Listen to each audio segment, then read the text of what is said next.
Go, go, go.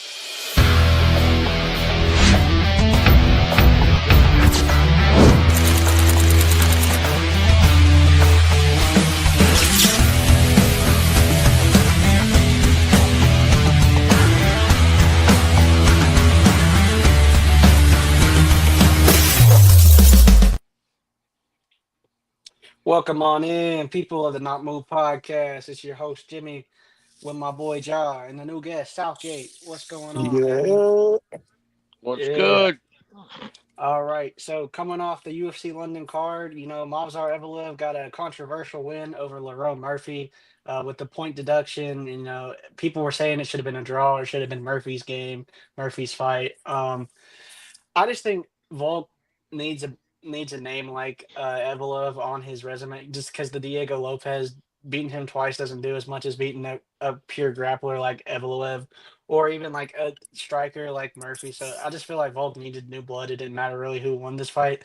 Um, Controversially, like I don't know, Evelev winning by I don't know, split with the 2 point deduction. I feel like it was kind of a bit of a robbery, but I mean, it was the most Evelev has ever stood up in a fight. He wasn't just immediately doing takedowns. It was the most he was willing to actually throw with Murphy. So that was it was one of the more entertaining Murphy fights that or Evelev fights that I've seen. Murphy just couldn't. He was hanging in there and he was winning a majority of those rounds. It's just there was no kill shots. It looked like more of a sparring match than an actual number one contender match, which what it was supposed to be. Um, what else happened on that card? MVP, just not a very. It's an MVP fight. MVP fights like a point fighter. He didn't really do much. I think it was like 8 total strikes after like the first round. Very. It's you know what you're gonna get with an MVP fight. It's that's more of a sparring match. They're just staring at each other, not really doing much. Sam Patterson couldn't get nothing going. Couldn't get him on the ground. Just kind of looked at each other the whole time. Not very entertaining. Um, what else happened? Ewo got a crazy knockout. Knocked out a dude in 30 seconds. Danny Silva knocked out Curtis Campbell, the homeboy from Liverpool, on his debut. He's out of the Cub Swanson camp. That was a pretty impressive thing just to show his skill there. And I think that's pretty much it. Except like that was noteworthy from that card to me. Chanel Dyer got a KO start. She's looking good to rise up the rankings in her division. Fight news wise, we got rumors that Islam's coming back in August. According to a Dana White comment on Instagram, they said Islam coming back in July, and Dana White said no, August. So I think we're getting Islam in August. And rumors of a Max Holloway Conor McGregor fight at 170 are going around, which would be interesting. Oh I know boy. how you feel about that, Joe. You a Yeah, Holloway boy like myself, so yeah, I just don't like. I think Connor should just retire. I don't want I to think see that Conor McGregor fight in 2026. I mean they just want someone to stand and strike with him, and Max is that guy. And Max said he don't want to cut weight. If Connor doesn't want to cut weight, he don't want to cut weight, and he can do it. I feel like Max is just one of those guys that could stand and strike. Max got the speed, but Connor's got the power, He's so gonna it knock could make Conor out. it could make a good fight for real. What was I Conor's last professional fight? He got smoked by Dustin. No, Unless you're talking about the boxing match by Floyd, but last time he was in the MMA ring, he got Dustin took him. So wait, the last time he was in an MMA ring was before the boxing match. Yeah, yeah, yeah, no. yeah. Floyd. No, he fought after Floyd. Yeah, he came back and got beat by TP. The Diamond smoked him. It's not. No, after Floyd was he lost to Khabib, and then he got then the what's it called and all that stuff Khabib, happened. Khabib was before. Whatever. I'm pretty Um, sure it was after. No, Khabib no, was after. Khabib. Because I mean, he fought Floyd when he was double champ, did he not? Nah, Khabib was before. I promise you. But Uh, other than that, I mean, Gable Stevenson, he signed with RAF. I think he's going to be on the contender series this year. He's the John Jones prodigy, the crazy wrestler. He's been in John Jones' camp. I think they're going to probably get him on Contender Series this year, just because they want Contender Series to have that like little touch of Contender Series. This guy was went on Contender Series and became champ, and they've done that with a couple of guys. So I feel like he'll do that. And then I did see the average fight for this Netflix Jake Paul card. The average age of these fighters is like 34, 35. Muhammad Makayev being the youngest one out of all of them, which is kind of funny. But I don't know. It's just a bunch of guys trying to get a bag. I mean, it's competition for the UFC in a way, but I feel like most of these guys got their name out of the UFC, so they're just here to get the money and put on a decent show. Um, and I think No, that's they're really just it. here for the money. They're not trying to put on a decent show. I think that's really it for fight news. That's all I can think of off the top of my head. So, Southgate, if you want to run it up with the first fight, Yep, it's going Saturday, 5:10 Eastern. Alexia Feldman. Danara versus Bruna Brazil. Danara's -700. Brazil's +500.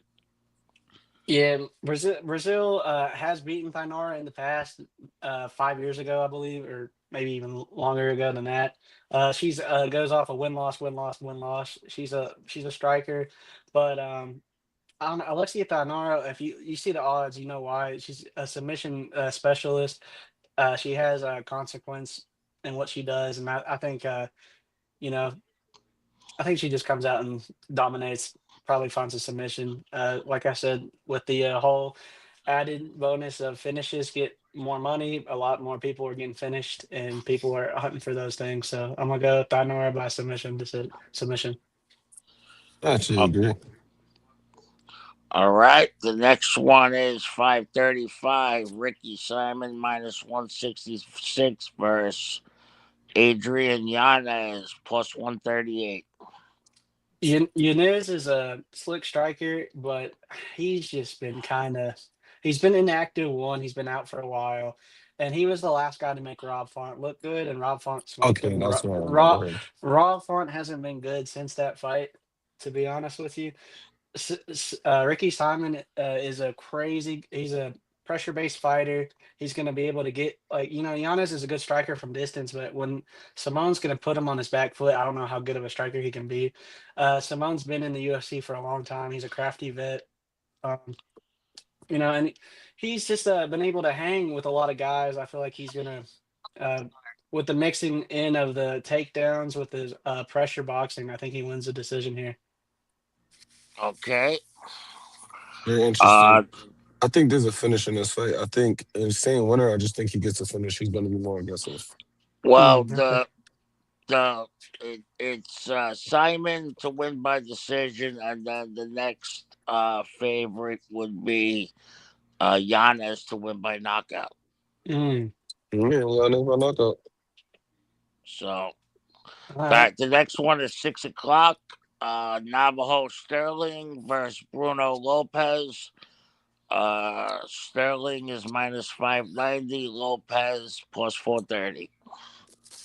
Navajo Sterling's out of the City Kickboxing Gym. He's trains with Izzy and all them in New Zealand. With he's a really good striker. Good flow. Makes a He's had a lot of these fights where he's been set up fights, but he hasn't been able to get the KO. But he's fought good competition. He's fought Mulatto. He's fought what was it, Aslan too, as well as someone else. But he's been in these spots to like slowly build him. I thought they were kill spots, but he hasn't able to put anyone out yet. He was able to. He's got 4 KOs and 4 decisions, but all his decisions are UFC guys. He hasn't been able to Mhm. finish a UFC guy yet. Brazil is a pretty good grappler. He's underrated in the grappling. That's like the base of his game. He's an all right striker. He just has been getting smoked recently. He's been knocked out in the last couple of his past 2 fights, I believe. So I'm gonna lean Navajo Sterling, but I'm gonna say he keeps his decision streak alive. I don't think he has. I just haven't seen the killer instinct from him yet. So if you want some juice, I'm gonna go Navajo Sterling by decision, not by points. I Yeah, think. it's actually much bigger odds. The knockout is the pure favorite. Mm, So I'm gonna go. It goes to decision, but I'm gonna say his decision streak ends with him losing. It's gonna go to mm. decision, but he loses. Yeah. Okay, you got okay. Word. All right. The next one is 625, Casey O'Neill minus 118 versus Gabriela Fernandez plus one. Oh, even money. Yeah, Casey O'Neill's been out of the game for a while. She's a good striker, but that year and a half layoff is keeping me from picking her. Gabrielle Fernandez is like a monster for the division. She strikes with purpose and consequence. Casey O'Neill has the volume striking. She's a faster striker.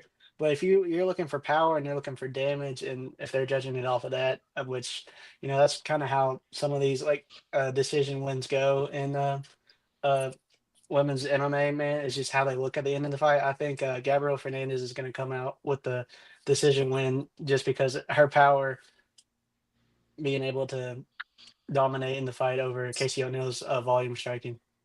Fernandez by knockout. I think Well, the Okay. power is going to get to Fernandez him. by It's either going to be. knockout is the second favorite plus 210. O'Neill by points is plus 160. Mm.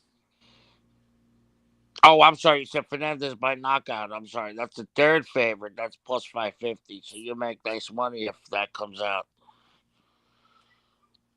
Soft heavy hitters, man. Yep. The next fight, Saturday, 650. Mawson Tybura. Tybura. Am I saying Yeah. that right? Tabira. Yeah, Tabira. Tybura. Yeah. Okay. And is plus 120 versus Tyrell Fortune, who's minus 142. Yeah, Tyro Fortune, he's a Bellator guy. Fought in the lights out KO thing a couple of times. Hadn't really fought nobody of consequence in his whole MMA career. Uh, this is his first like UFC fight. Tybura was supposed to fight Walter Walker, but Walter Walker pulled out, and um, Fortune stepped up. He does train with Waldo Cortez Acosta. He has cornered for him before in the past. It's just the UFC experience and the guys that Tybura has faced. I'm gonna lean towards Tybura. I know that he's like a D2 wrestler and he's got slick striking, but he just hasn't fought nobody of consequence. And I just think Tybura will just kind of body his way through. I don't think a knockout's gonna happen. I think it's gonna be a Tybura decision personally, but we'll see. Bro, UD, like just Yeah, I lopsided hear you. victory. I think he lopsided. I think he absolutely dominates. We on the same page. Well, it's Fortune by knockout is the favorite. Then Tybura by submission, and then Tybura by points. I hear you. We're going for the long shot odds here. Okay. Next up, 715. Chase Hooper minus 310 to Lance Gibson. Yeah, Chase Hooper, solid, like incredible ground game, really good jujitsu. Got knocked out in his last fight against Hernandez, but I don't think Gibson's got the consequence in his hands. He's a all right kickboxer, but the base of his game is jujitsu as well. But I don't think his jujitsu is up to par as Hooper's is. So I think Hooper's going to find a way to either it's going to be a submission or decision by Hooper. I'm going to lean submission just because, like I said before, $50,000 is a nice little bonus to be hunting, man. So that's why I'm going to go with Hooper. Yeah. Yeah, Hooper by decision now. Okay, Hooper by submission plus 190. Hooper by points plus 220. Hooper by knockout plus 500. Yeah, that ain't gonna happen. Okay, Hey, you last never know. prelim, you got, bear with me on this one, boys. Ignacio Bahamondes Yeah, that's how you. versus Yep. That's how you say. Tofik Musa. I don't know. Yeah. Musayev? Yeah. Messiah. Yeah. You was there. Musayev, okay. Messiah. Yeah. You was there. Wait, I'm sorry. Bahamondes is minus 310 to plus 250. Yeah. Bahamondes is a really good all-around fighter. He's got really good striking, and he's got a really good ground game because he trains with Bilal. So he's in the Bilal camp. So he's got a solid base on the ground. He had finishes on the ground as well as his pure striking on top. He's a really well-rounded MMA fighter. And also the reach. He's 6'3", and Tofik is only 5'9". So I'm gonna go with Bahamondes to get him out of there. You I got just him by think, knockout? Yeah, or Yeah, yeah, that's because the favorite plus 190. I could see that happening. Yeah, Or what I could see happening is Tofik gets stung up on the feet, then he tries to dive in for a takedown, and then Bahamondes is able to gilly him and submit him. So I could see knockout or submission by Bahamondes. I probably would lean knockout, but I wouldn't be surprised if he submitted him. It's just Tofik is like we missed his prime because his prime was in like 2019, but it was when the pandemic happened, so he wasn't able to come through on the UFC at the Gotcha. time. Yeah. So, what you think, unfortunate. Joe? Um, I'm gonna just go with the opposite of you today. I'm gonna just say he loses by this. He loses by decision. Do I have a reason for it? Okay. No, but I go for the underdog. Now uh, we're off to the main card. we can hold 8:15. on, hold on. So let JB run the ads real quick in Oh, between. I'm Teaming up with sorry. BetUS, the sports book that lets you wager anywhere in the country. And we're giving you a massive edge. Use promo code NOTMOVE when you sign up and get a 100% match on your first 3 deposits. Plus, there's a 200% crypto bonus up to $27.50. Football, hoops, baseball, soccer, it's all in play.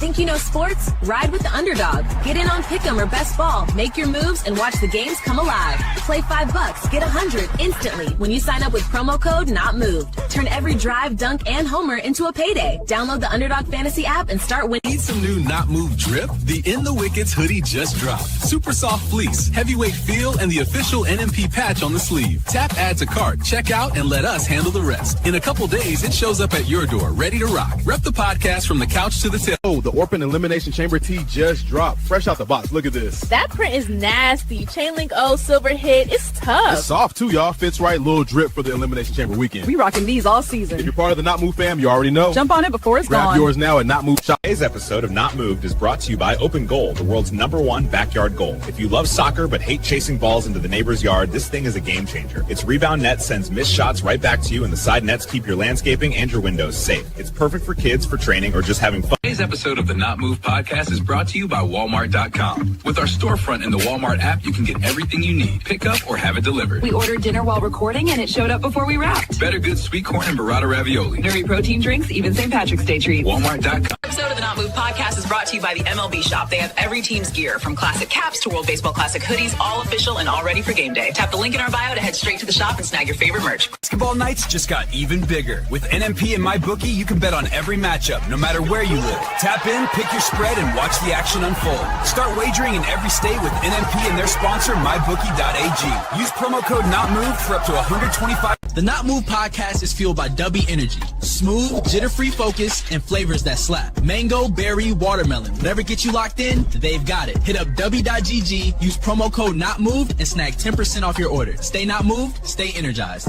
Today's episode is brought to you by the NFL Pro Shop. If you want to rep your squad with fresh gear, this is where you get it. Jerseys, hats, hoodies. Even the sideline stuff. It's all there and it's all official. Hit the Not Move link in our bio. Gear up for right here on TikTok. The Not Move podcast presents you Southgate's Parlays. Break the bookies, not your bank. For just $9.99 a day or $49.99 a week, you get the daily fire picks delivered straight to your phone and a direct line to Southgate himself in our private Discord. Tap the link, grab your membership at NotMoveShop. Not Move, fam. Southgate edition just landed and it's fire. Check the tee, watch out for the skis and the wickets. Hockey stick, cricket wickets, all vibes. We got hoodies, mugs, caps, beanies, whatever you need. Cop yours before they...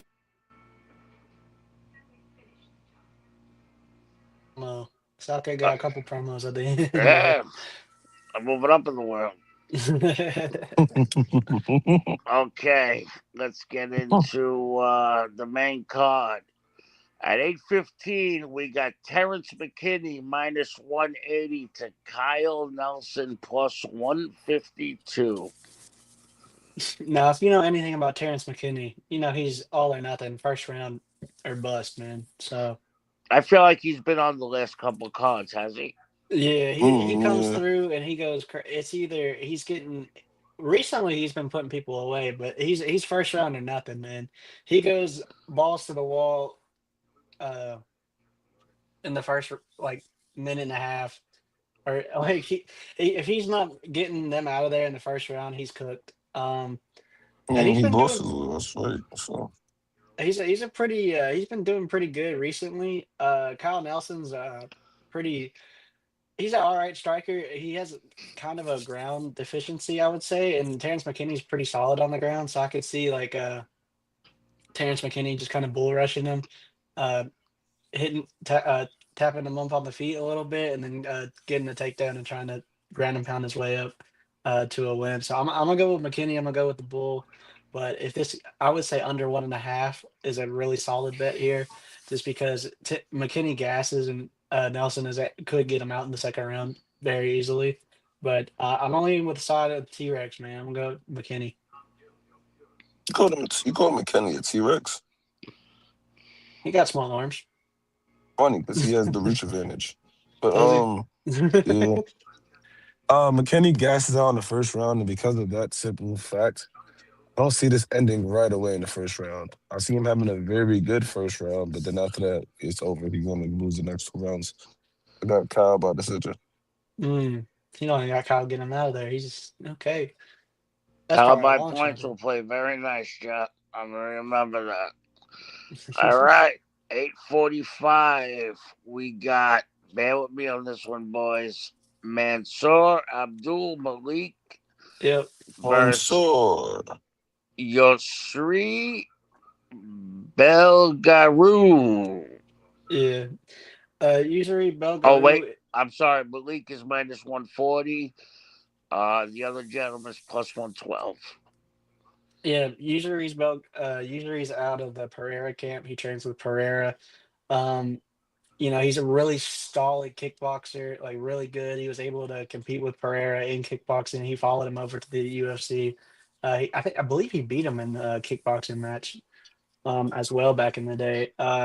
And what he did to Bukoyev in his last fight, bro, it was absolute madness. I have Bukoyev because Bukoyev was a really solid grappler. What he was able to do, stopping the takedowns and just absolutely piecing him up on the feet, was fantastic to watch as a masterclass. I know Abdul Malik, he does have the grappling advantage and he does have the longer arms, but he doesn't really get his grappling going too early and too often, and he doesn't really have the strikes to be of consequence to Yusri, in my opinion.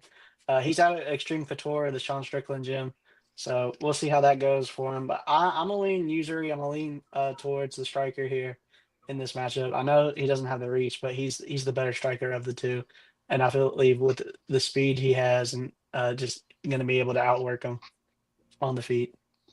Oh, Malik? Yeah, no, I'm going Yusri. Oh, because you said he has the reach advantage. That's what threw me off. Malik's got the reach advantage. My fault. No, he has Malik has the reach advantage. Yeah.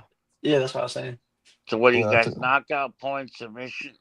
I see Yusri by KO late or decision. I would say let's do KO. Let's do KO. I'll do KO. Yusri by KO. You got plus 310 odds on that. I have Malik by KO. You got Malik by KO. Yeah. That's actually the favorite, plus 230. All right. The next one, 9:15. Julian and Rosa versus Larry Douglas. Larry Douglas is minus 325. Julian is plus 250. This is my dog fight. Debut fight, by the way. Yeah, Larry came off a Contender Series, knocked out 5 guys in a row who all have had good records. But Julian Narosa has been in there with some dogs, man. Like he's been around the block. He's got a good stand-up game, and he's good on the ground. I know Larry trains with Cub Swanson in that Danny Silva gym that was able to KO Curtis Campbell last week. So maybe their gym's hot right now at the Bloodline MMA. But I'm gonna go against him again, man. I'm gonna go against him again. I'll take the dog Julian Arosa because he's got finishes. Standing, he's got KOs and he's good on the ground as well. He's got submission wins. He just took a round off of Melquizael Costa, and Melquizael Costa just knocked out Dan Ige. Melquizael's top 5, or he's going to be in the division, going to be fighting for the chip soon. And he beats guys that that are on the rise. And I feel like this is another guy he stops. He beat a Sean Woodson. He beat a who was the other guy he beat? I can't remember off the top of my head. But he beats these contenders, dude. And I think this is a tough draw for his first fight. So I'm gonna go with the Rosa. I'm gonna go with Julian as well. No, actually, no. I'm going with Douglas. I'm gonna go with Douglas. I think he pulls off the upset. The little guy. I think the little guy is gonna win today. Whether it's by knockout or decision, I can't tell you, but I think the little guy pulls it through. Okay. All right. Get Jim. What we saying? No, I was just gonna say I'm going with Areza. I mean, it could go either way. I wouldn't be surprised. That dude's powers and crazy is really crazy. But if like what he does, he just does over like hooks over and over and over again. And if he's not doing that, he's doing a little low kick. So I feel like he can get figured out. I probably would lean Arosa by decision or submission. I don't think he's getting knocked out, but I would lean one of those two ways. Let me give you the odds. Douglas by knockout -150. Douglas by points +500. Arosa by submission +650. Arosa by knockout +700. Jeez. So You're there you disrespecting go. Julian here. The next one, 945. Michael Chisa -750 versus, I believe I heard this guy get knocked out a couple times. He Nico has Price. Nico Price. Yeah, he just Nico got Price. That's literally what he's known for at this point. Nico Price just got smoked like literally a month. I He think did, like right? just over a month ago. Yeah, Michael Chiesa. He's I don't know what this is probably his retirement fight. He's from that area. Submission specialist. He's the grappler aficionado. I feel like I want to take Chiesa by decision just because I don't feel like he can get Nico out of there. But I mean, he could find a submission. But I don't know. I'm not the biggest fan of Chiesa, but I'll go with Chiesa by decision. I don't think he. Well, actually, Chiesa by submission is the favorite at -120. What's decision? If you want decision for Chiesa, Yeah, is +220. that's what I'm going. I think Nico survives, man. Nico. I mean, Chiesa has no threat on the feet. Like he's not going to be able to strike with Nico, and if Nico can just survive a little bit. I'm just gonna go with Nico surviving for a little bit, and Chiesa gets it on the books. I think Michael wins however he wants. I think Nico can a lot. I think he can go out. I don't see him likely him going out, like getting put to sleep. But he's either going to lose by this. Like Cynthia just a decision or finish. I think I'm leaning more towards finish. Than decision, You but yeah. taking submission there? Yeah, I'm leaning more towards like a submission. Hey, we giving a woman love finally. Yeah, Grasso. Yep. The next fight, 10:15. Alexa Grasso versus Macy Barber. Macy Barber's -192. Grasso was +154. Yeah, here we Barber on an 8-fight win streak or 7-fight win streak. She's surging up the ranks. She does more. She does a lot more volume striking. But it's kind of like I said earlier with the Fernandez fight. Alex Grasso, um, she's the stronger striker out of the two. She is coming off of two losses, but it was to Shevchenko and Natalie Silva. So two of the best in the class, like literally a champ and the number one contender. So I'm not really gonna peg her too much or for that those two losses in a row, two of the best in the division. Macy wants to get the chance to get to the chip.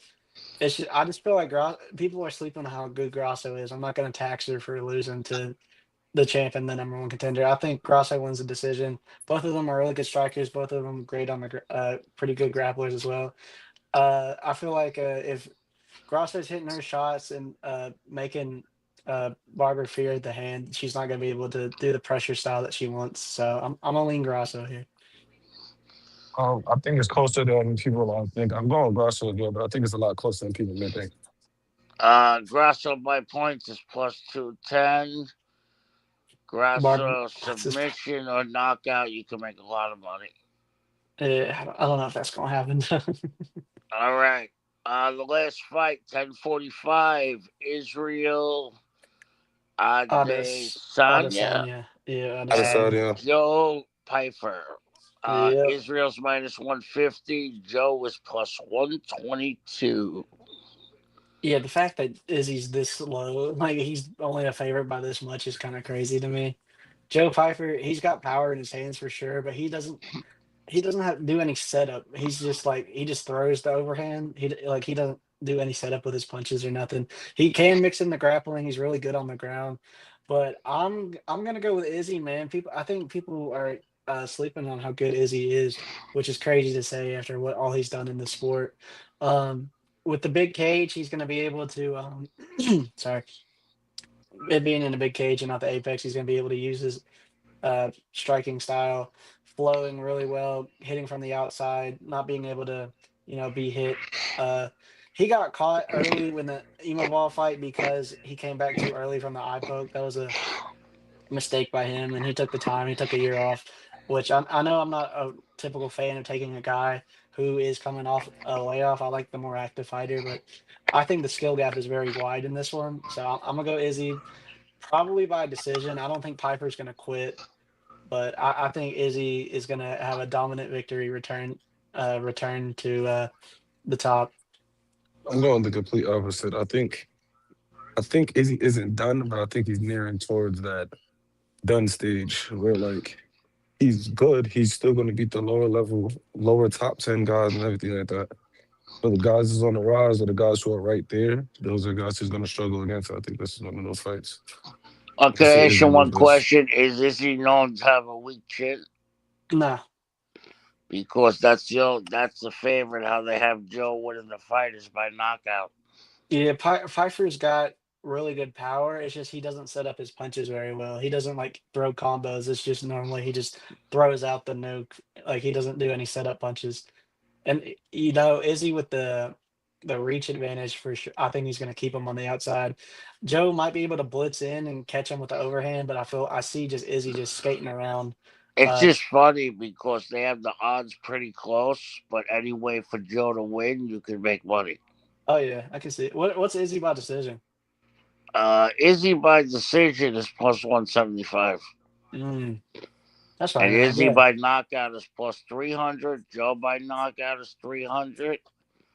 Then it's Joe by sub 550. Joe by points 900, and then everything else is 3,500 and up. I feel like if you were gonna take a Joe prop, it would probably be the knockout, just because I don't see Izzy. I don't think Joe's a level of grappler as DDP, and DDP was like the only one to sub Izzy that I can remember of recent. So I would go with it. If you're gonna be on the Joe side, I would take the knockout or the points. But I don't. I see Izzy. Josh sees Joe. We'll find out on Saturday night. We find out tomorrow. Yep. All right. Well, if you guys don't need me, I'm gonna cut out. All right, brother. Appreciate you coming through. Have a good show, gentlemen. I think that'll do it for us. Really, Yeah, anyway. that was the show. That is the show. Appreciate y'all. Appreciate you, Southgate. Yeah, man. Got through the news, got through the recap, went through the Seattle card. There's a fight next week as well, another Apex card. There also was a new fight announcement. Kyoji versus Cop is coming to the Apex. That's going to be a banger fight. Probably a #1 contender match for the flyweight championship after the Tyra versus Van fight. Fire, watch out for that. We're going to come at you next week. I don't know if I'm going to be able to do Friday. We might be able to do a Saturday show for Scrap Sheet next week, just depending. So watch out and stay not moved, people. No, but Friday nights, 9 Eastern, it's the Dribble NBA edition on the Not Move podcast. We break down the week, the trades, the highlights, everything around the league. Tap in, chop it up with us, and get the takes that move the game forward. Stay not moved. If you're craving baseball talk that doesn't flinch, tap in with us Monday nights at 8 Eastern. It's the Rusty Mitt MLB edition of the Not Move podcast. Breakdowns, debates, all the swings and misses without the fake fluff. Join us live or catch the replay wherever you get your pods. Rusty Mitt, not moved. Stay not moved. Tap into the Not Move podcast every Friday night at 8 Eastern. We're bringing the Scrap Sheet, UFC edition. Every jab, every takedown, every headline. All the fights, all the drama, all the picks, right here. Watch live on YouTube or listen anywhere you get your podcast. Hit follow, hit subscribe. And stay not moved. Tuesday nights just got louder. Ringside Rewind is live every week, 9 Eastern. We're breaking down Raw, SmackDown, and everything leading into the weekend. If it happens between the ropes, we're talking about it. Deep dives, hot takes, and a few surprise and replays. A whole lot of arguing. Yeah, but the good kind. Ringside Rewind. Every Thursday night, the Not Move podcast drops a new episode of In the Wicked, our deep dive on everything around the NHL. We break down the plays, the trades, the stats, and the stories that matter. Plus a few hot takes along the way. Join us live at 8 p.m. Eastern or catch it on your favorite podcast app right after. Same energy, same on. The world's game has a new home. Tap into the Not Move podcast every Sunday night at 9 Eastern. It's the football edition, and I'm bringing you the El Uncle Max attack, everything World Cup, every angle, every goal. Breakdowns, laughs, and all the passion in the pitch. Stay locked, stay ready. Morning bettors, welcome back to Angling the Odds on the Not Move podcast. Every Monday and Friday, we tear into the lines, probabilities, and hidden edges across the boards. We run the numbers, chart the trends, and find value plays so you can tilt the odds your way. Live at 10:30 Eastern. Mark it, lock it, and join the conversation.